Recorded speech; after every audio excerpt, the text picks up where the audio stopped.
आज राष्ट्रीय तेजा संवाद कार्यक्रम में पधारे हुए पूज्य गुरुजी के चरणों में वंदन करते हुए हमारे राजस्थान सरकार के मंत्री खर्रा साहब जो अभी समाज के लिए खरी खरी और मजबूत बातें अपने को बताई, उन पे सब अमल करें। और सुपर नेता प्रदेश के डोटासरा जी जो राजनीति के हिसाब से हो या समाज के हिसाब से हो, सभी तरफ से अपने को अच्छी सुपर बातें बताई, वो सारी बातें अपने जीवन के अंदर ग्रहण करने का प्रयत्न करें। डूडी जी, पूसाराम जी, विकास जी, पूज्य गुरुजी विधायक साहब, चोरी सांसद साहब, सुवर्णानंद जी, मील साहब, बाकर साहब, सुंडा साहब और श्रवण जी, तारासन जी और सम्मानित मंच और पूरे प्रदेश से पधारे हुए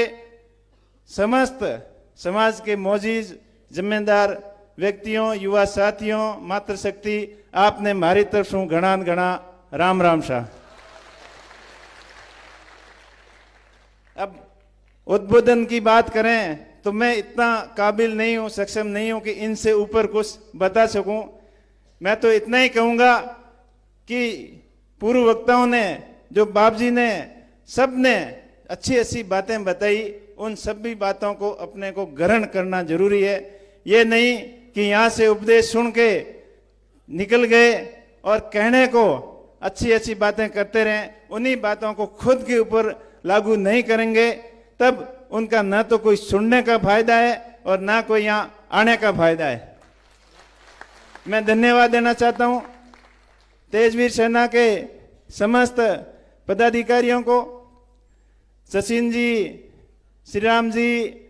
और समस्त उनकी पूरी टीम की उन्होंने कड़ी मेहनत करके पूरे राजस्थान के राजनीतिक क्षेत्र से जुड़े हुए समाज के बंधुओं को एक जाजम पे बैठाया और सभी जो व्यापार जगत से जुड़े हुए हैं, चाहे सर्विस से जुड़े हुए हैं, अलग अलग चाहे समाज सेवा से जुड़े हुए हैं, सबको एक जाजम पे बैठाकर समाज के लिए चिंतन करने के लिए यहाँ एकत्रित किया। आपका बहुत बहुत शुक्रिया, बहुत बहुत धन्यवाद। हम सबको समाज के लिए हमेशा एक रहना है, पहले अपना समाज और फिर दूसरी बातें आती है, लेकिन अपना हित बढ़ाने के लिए दूसरे का नुकसान भी नहीं करना है। और अपन सबको एक दूसरे के ऊपर संकट आता है तो सबको एकता का परिचय देना है, चाहे समाज पे संकट आए, चाहे प्रदेश पे संकट हो, चाहे देश पे संकट हो, संकट की घड़ी में सब आगे की पंक्ति के अंदर डटकर लड़ना ही हमारे समाज का इतिहास रहा है। हमारे पूर्वज उन अभावों के अंदर जिए हैं, उन परिस्थितियों के अंदर जिए हैं, तो अपन सबको वो दिन भी याद रखने हैं, उन दिनों को नहीं भूलना है जिन विकट परिस्थितियों में अपने पूर्वजों ने संघर्ष करके अपन को इस मुकाम तक पहुंचाया है। और शिक्षा के क्षेत्र में हो, चाहे राजनीतिक के क्षेत्र में हो, चाहे सामाजिक क्षेत्र के अंदर हो, जो हमारे पूर्वज मार्गदर्शक रहे हैं, उनका अनुभव लेकर, उनकी प्रेरणा लेकर अपने समाज को आगे तक बढ़ाना है। बाकी समय की अभाव है, आपने कुछ लिमिट दी है। मैं एक चीज अंतिम में यही कहूंगा कि आज हमारे समाज के कुछ युवा जो नशे की लत में पड़कर, नशे के कारोबार में लिप्त होकर एक अलग पहचान बनाने की कोशिश कर रहे हैं, उनको हम सबकी जवाबदारी बनती है कि उनको समाज की मुख्य धारा के अंदर लाएं, नशे पत्ते से दूर रहें। और जो शिक्षा के क्षेत्र में यहाँ चूरू, सीकर और झुंझुनू से जो अच्छी शुरुआत की, मैं बाड़मेर से आता हूँ और जब मैं स्कूल जाता था या उससे पहले बाड़मेर जिले को वैसे पिछड़ा जिला मानते थे और काले पानी की सजा के रूप में यहाँ कोई बदमाशी करता था तो राजनीतिक ऐंठ निकालने के लिए उसको बाड़मेर भेजते थे। लेकिन चूरू और सीकर के झुंझुनू के जो यहाँ से टीचर बाड़मेर आए, बाड़मेर के युवाओं को नई दिशा दी, शिक्षा के क्षेत्र में जागरूक किया और आज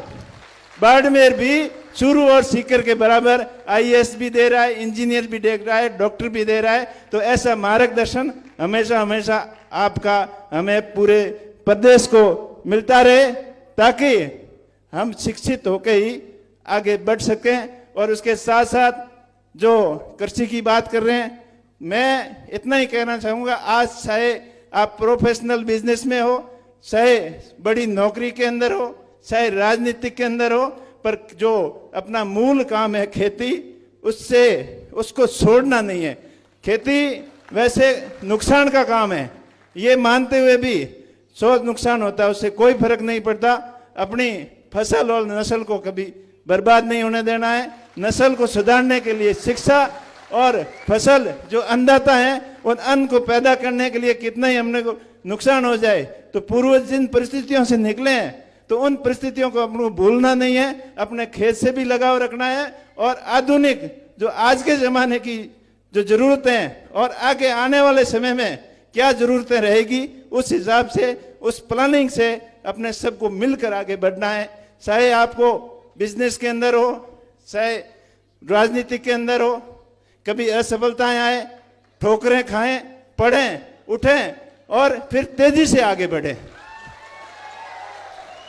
जब अपन आगे बढ़ते हैं, एक रास्ता क्रॉस होता है तो आगे 2-3 रास्ते नए मिलते हैं। तो कभी आप असफलता से हताश नहीं हुए, निराश नहीं हुए। एक बिजनेस आपका फेल होता है तो अलग से दोबारा चिंतन करें, मंथन करें कि मैं किस वजह से फेल हुआ हूं। दुगनी तैयारी के साथ में आगे बढ़ें और जिस जिस सेक्टर से आप जुड़े हुए हैं, उन सभी क्षेत्रों के अंदर आप सबकी जवाबदारी बनती है, हम सबकी जवाबदारी बनती है कि उस क्षेत्र के अंदर नए लोगों को अपने साथ में लाएं और आगे बढ़ाएं। आप बड़ी संख्या में यहाँ पधारे, आप सबका बहुत बहुत धन्यवाद। पुनः सभी आयोजकों का धन्यवाद और समाज नेतागणों का बहुत बहुत आभार, बहुत बहुत धन्यवाद।